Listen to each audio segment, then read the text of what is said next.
Lapidado para servir, de João Menezes Essa. Capítulo 1. O processo lapidatório. Residia no município de Ipiaú, Bahia. Era muito ligado à religião dos meus pais, não por incentivo, mas por desejo de servir a Deus. Apesar de eles serem religiosos, nem mesmo uma Bíblia tinham em casa. Como desejava ouvir sobre Deus e as coisas espirituais, eu fui em busca do maravilhoso livro. Ao iniciar a sua leitura, fiquei maravilhado com tudo aquilo até então desconhecido. Aprofundei-me na leitura daquela relíquia com bastante denodo e, à medida que lia, ia me encontrando com um Deus todo-poderoso, que minha alma diuturnamente anelava.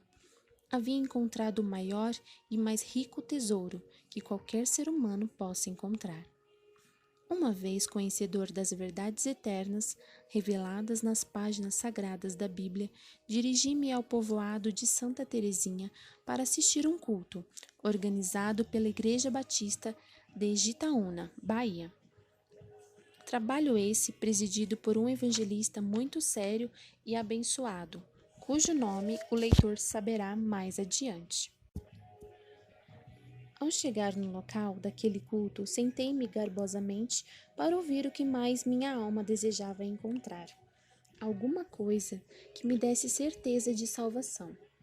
Aquele homem de Deus discorreu seu discurso baseando-se exclusivamente na pessoa bendita do Senhor Jesus. Ao final daquela linda reunião, foi cantado o hino 239 do cantor cristão e, simultaneamente, foi feito um apelo aos presentes. Quem deseja aceitar a Cristo Jesus como Salvador de sua vida? Muitos se manifestaram diante daquela honrosa proposta, e como eu estava ali para isso, levantei-me e, ao som daquela maravilhosa melodia, dei o primeiro passo a caminho do reino de Deus. Apesar desse acontecimento ter ocorrido há mais de 2 décadas, lembro-me como se fosse agora. Estava resolvido o dilema da minha alma, Jesus Cristo a preencher com seu maravilhoso poder. Ali se iniciava a linda história que o caro leitor passará a conhecer, caso prossiga na leitura desta obra. Como o Senhor tinha me chamado para servi-lo, começou então a me oferecer oportunidades de treinamento naquela gloriosa tarefa, da qual ainda nada sabia. Que fez então ele? Ordenou ao evangelista que me desse a direção de um culto, onde o mesmo não poderia comparecer. Relutei em aceitar, mas como aquele irmão era um instrumento de Deus, logo me incentivou com bastante orientação naquela tão honrada função. Aceitei a proposta. Naquela época, o evangelho estava chegando naquele lugar e as pessoas, por curiosidade, se decidiam sem nem mesmo saber o que significava tão glorioso movimento. Uma vez marcado o dia da minha estreia, comecei a me preocupar com o que deveria falar. O Espírito então me conduziu a Mateus 25, versículo 34 a 45. Esse texto, a partir de então, passou a ser uma grande referência em minhas pregações, já que desde cedo tinha uma certa preocupação com a vida do povo de Deus em relação à volta de Cristo. Esta primeira mensagem foi uma verdadeira profecia de que seria uma pessoa preocupada com a vida das ovelhas de Cristo, conforme você verá na leitura das mensagens escritas neste livro. Chegou o dia de entregar a minha primeira mensagem. A congregação estava repleta de pessoas para ouvir a palavra de Deus e quase não achei onde ficar. Ao subir à tribuna, as pernas tremiam e os olhos também, os quais piscavam mais do que vagalumes em noite escura. Na frente daquele povo estava um menino rústico e astado, dizendo para isto é a única esperança.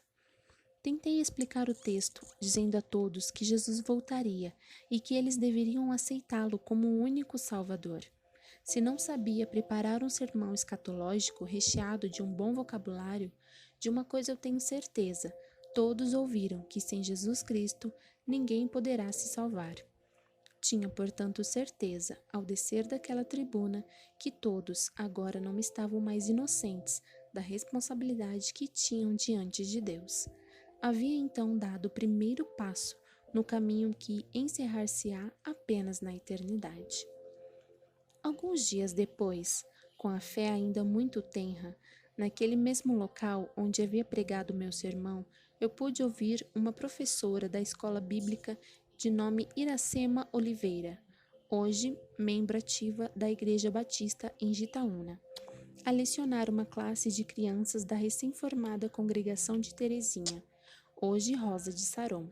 Fiquei tão impressionado com as palavras daquela irmã que confesso nunca ter ouvido coisa igual em meu lar. Ao terminar aquela aula, voltei para casa, onde teria de ouvir mais uma vez palavras de um alcoólatra, opondo-se às ricas e esperançosas frases que eu então acabara de ouvir. Ao regressar daquela aula, meu caminho tornou-se um pesadelo, e à medida que caminhava sob o sol escaldante, aquelas palavras tão bonitas me convidavam a voltar, ressoando nos meus ouvidos, que até então ouviram apenas ritos de uma fé sem horizonte algum. Como minha alma tinha sede de Deus! Ter para onde voltar é privilégio de poucos, mas naquele dia, diante das palavras da Bíblia, privilégio mesmo era não voltar.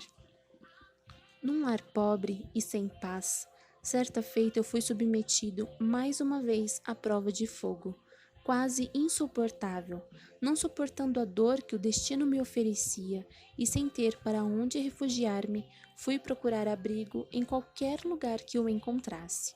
Subindo uma colina arejada pelas árvores frondosas, sentia elas dizerem: "Não temas, continue subindo a montanha, pois no seu espinhoso topo encontrarás o refúgio de que tanto precisas." Lamentando, prossegui escalando o meu calvário. À medida que avançava, a angústia parecia sufocar-me um último suspiro. Com muita razão, a Bíblia diz que com muitas aflições nos importa entrar no reino dos céus. Atos 14, 22. Como foi difícil atingir o fim daquela montanha. Se não fosse a providência divina, lá não teria chegado.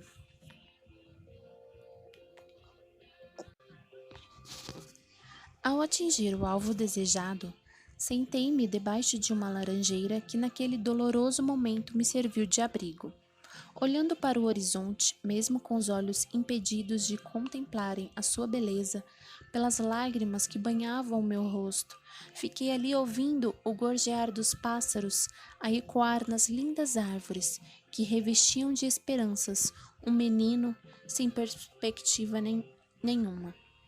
Sem ter as palavras que possibilitassem expressar-me diante de tamanha angústia, mesmo porque laranjeiras não têm ouvidos, resolvi clamar a Deus, do mais recôndito do meu coração, com tanta agonia debaixo daquela árvore, que se aquelas palavras pudessem ser ouvidas por alguém, certamente seu coração choraria de compaixão.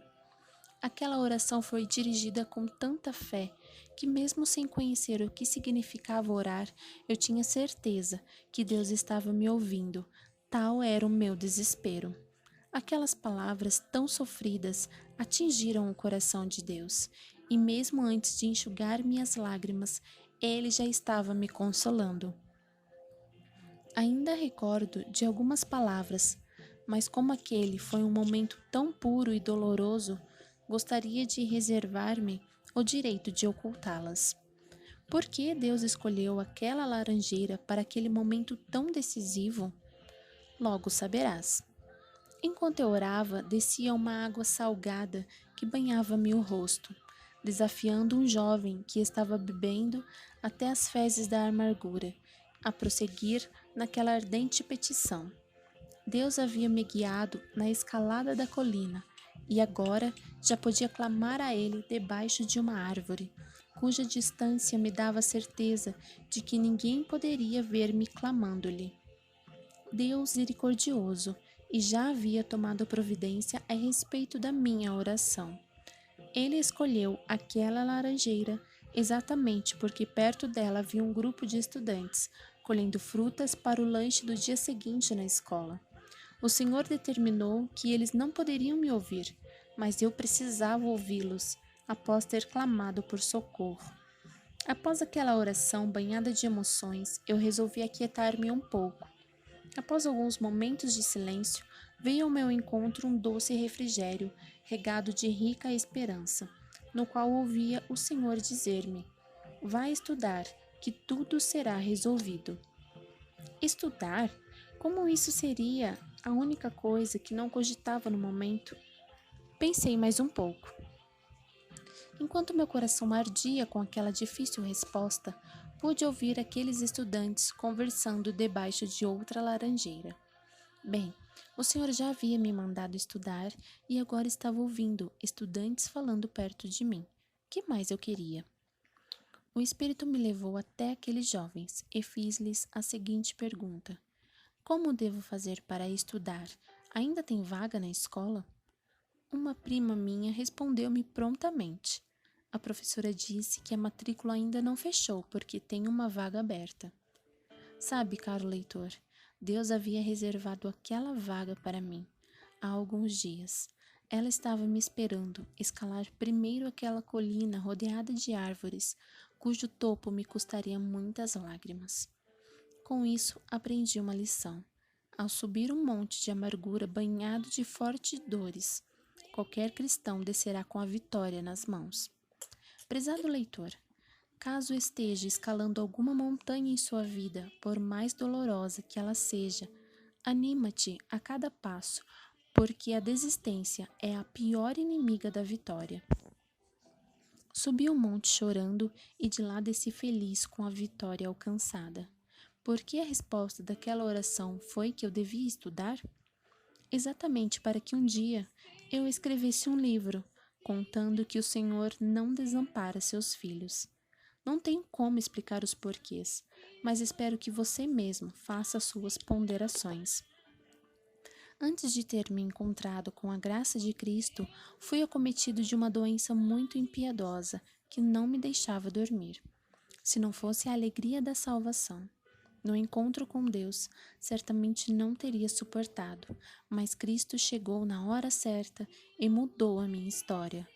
Não foi fácil para mim, um novo convertido, com a fé ainda tão tenra, resistir àquela prova de fogo com temperatura tão elevada. Ali, no entanto, começava o meu processo de lapidação. Foi assim com Moisés, Abraão, Davi e outros. E como o princípio não muda, comigo não poderia ser diferente. Querido irmão, caso você esteja ingressando na obra do Senhor, alegre-se pelo fato de ter sido escolhido entre milhares. Saiba, porém, que seus dons naturais precisam ser tratados por Deus, a fim de que Ele possa lhe usar à sua própria maneira. Somos humanos e, por isso, pecaminosos. Nossa natureza foi envenenada com o pecado de Adão. Por esse motivo, somos cheios de vontade para ingressarmos na causa de Cristo. É óbvio que precisamos ser lapidados pelo dedo purificador de Deus. Minhas provas foram muito grandes, mas no tempo certo o Senhor chegou com a vitória. Como disse o primeiro-ministro de Israel, quando o tempo está cumprido, nada pode resistir a Deus. Numa linda tarde de verão, sob o crepúsculo do astro-rei, dirigi-me à congregação, levando comigo a dor das desventuras que o destino me dava. A cada passo, lamentava meu coração sofredor, observando ainda os resíduos dos raios solares escondendo-se no horizonte e levando consigo as esperanças de um jovem anônimo e desventurado, que o destino tratava com tanta impiedade. Caminhando por aquela estrada que mais parecia uma via dolorosa, comecei a sentir o mundo desabando em minha cabeça. Aquele foi um dia muito triste e aquela foi uma tarde muito angustiante. Era como se eu estivesse vendo o palco de minha vida se desenrolar diante de mim. Angustiando-me e sentindo vergonha de mim mesmo, naquele momento comecei a conversar com Deus, como se estivesse novamente debaixo da laranjeira. Não posso repetir as mesmas palavras, mas no meio daquele caminho fiz meu altar e nele me dispus a clamar ao Deus que tudo pode. Pedi então ao Senhor que me tirasse dali e me transportasse para uma cidade onde pudesse trabalhar no Evangelho. Minhas palavras penetraram os céus e Deus mais uma vez enxugou-me as lágrimas. Prossegui andando em direção ao culto, escoltado com a certeza de que mais adiante encontraria a resposta da minha oração. Sentei-me naqueles humildes bancos e esperei o culto começar. De repente, para um carro na porta, era o irmão Joel Nascimento, trazendo consigo nem só o sermão, mas também um bilhete que o evangelista havia me mandado. Caro leitor, a fim de que não lhe reste nenhuma dúvida desta linda história, eu vou mostrar-lhe de primeira mão o conteúdo daquelas benditas linhas, pois pela interferência do Senhor, este bilhete permanece comigo até hoje, como uma verdadeira relíquia. No bilhete está escrito assim: Irmão João Menezes, se possível, venha aqui amanhã ou depois, porque desejo conversar com você. Traga todos os documentos que tiver. Grato, assinado Joselito Ferreira de Sena. Que Deus tremendo! Este bilhete foi escrito antes mesmo de ter sido feita aquela oração, pois o horário entre a saída de casa e a chegada do referido portador à congregação me deu esta lógica. Com muita sabedoria, disse o grande mestre, vosso Pai Celestial sabe de tudo o que vós precisais, antes mesmo que lhe peçais.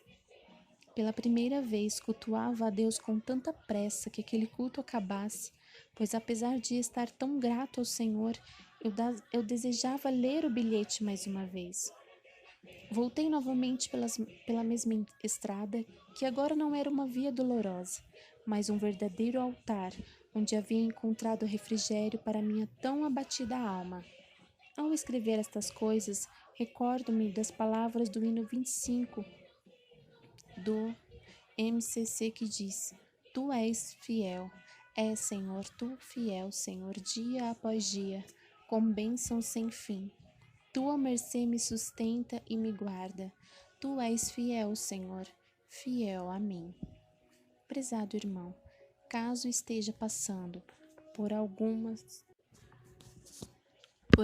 situação ou provação, não desista de clamar no meio da estrada, porque após ter chegado no seu final, certamente receberá um bilhete que o Senhor já preparou para responder aos seus anseios regados de lágrimas. De uma coisa, porém, não poderá esquecer jamais: o processo de lapidação de Deus nem sempre agradará ao nosso ego, pois somos humanos e o orgulho quer nos dominar. Se você se recordar como foi o princípio da oração que eu fiz na estrada, há de ter consciência de que nossas orações não podem ser orgulhosas. Quando dirigi-me a Deus naquele momento, as coisas que eu pedi foi que me desse a oportunidade de, naquele emprego, poder servi-lo. Voltei saltando de alegria, por saber que agora poderia trabalhar perto daquele homem de Deus e dedicar mais tempo na causa do Mestre. Estava com o emprego arrumado, exatamente do jeito que eu tinha pedido. Fui trabalhar com aquele grande irmão e amigo, que foi para mim um verdadeiro Gamaliel. Vinda para Jitaúna, quase nada pude trazer, pois além de não possuir nem mesmo objetos pessoais, não tinha onde repousar-me. Quem faz uma mudança dessas precisa ter tudo o que for necessário para uma nova residência, mas eu nada tinha, apenas uma pequena mala com alguns pertences. Mas que importa? Eu estava feliz de poder crescer na fé e trabalhar para o Senhor. Garbosamente deixei aquela terra de dor para iniciar um período doloroso, mas seguro nas mãos de Deus, cuja presença me outorgou a graça de vencer as agruras a mim destinadas. Ao chegar na cidade destino, Jitaúna, procurei desesperadamente um quarto para morar, mesmo que fosse uma garagem, mas como não tinha dinheiro, não encontrei. Voltar ao meu calvário novamente? Jamais. Bati a porta de alguns conhecidos, mas todos me disseram não, educadamente. Fazer o quê? Não posso queixar-me deles, pois o princípio egoísta inizei mais uma vez, com medo de ter que voltar ao traiçoeiro destino. Mas como o Todo-Poderoso já havia determinado meu novo viver, mais uma vez ele usou o abençoado evangelista para interferir na história, e então conseguimos uma casa na rua Sérgio Bispo e fomos morar em forma de república. Como Deus já tinha traçado o destino do evangelista, chamando-o para o seminário, dentro de alguns dias tive de vê-lo partir para iniciar os seus estudos. Como o meu processo de lapidação ainda não estava completo, mais uma vez tive de ficar desamparado e só. Perto daquele homem de Deus, sentia-me seguro e amparado, numa cidade onde não era conhecido. Mas sem ele, marcado o dia daquele evangelista viajar, meu coração doía muito, pois podia prever meu calvário recomeçar. Afinal, chegou o dia decisivo, e agora não tinha mais dúvida. Ele ia mesmo embora. Fomos levá-lo na cidade vizinha, onde embarcaria rumo ao seu abençoado projeto. Triste e taciturno, e às vezes com um sorriso amarelo, tentava disfarçar as ideias depressivas e constantemente me batiam no rosto. Ao regressar a Jitaúna, sentia-me mergulhado num túnel sem oxigênio, pois quem me compreenderia, quem me ajudaria, quem? Enquanto os companheiros brincavam, fazendo as algazarras que lhes eram peculiares, meu coração ardia de tal maneira que redundava em lágrimas, as quais teria de escondê-las sob qualquer pretexto. Estava só novamente, e por certo o emprego tão almejado partiria também. Como foi difícil suportar tamanha lapidação. Uma vez em Jitaúna, novamente me encontrava sem casa, sem cama, sem fogão e sem teto. Sem ter para onde ir, fui forçado a morar no próprio local de trabalho, aquele que eu havia pedido a Deus. Como não podia conseguir os outros utensílios, pelo menos a cama eu tentei providenciar. Tomei algumas ferramentas emprestadas de um amigo e fiz uma cama muito bem aparelhada para mim. Talvez tenha sido o único carpinteiro do mundo que fez apenas uma peça. Há um provérbio popular que diz: a precisão faz o ladrão. Eu não acredito nesse princípio sujo, mas confesso, confiadamente, que para cada Moisés, Deus tem um Josué. Se não tinha nem mesmo objetos pessoais, agora no mínimo eu tinha onde dormir.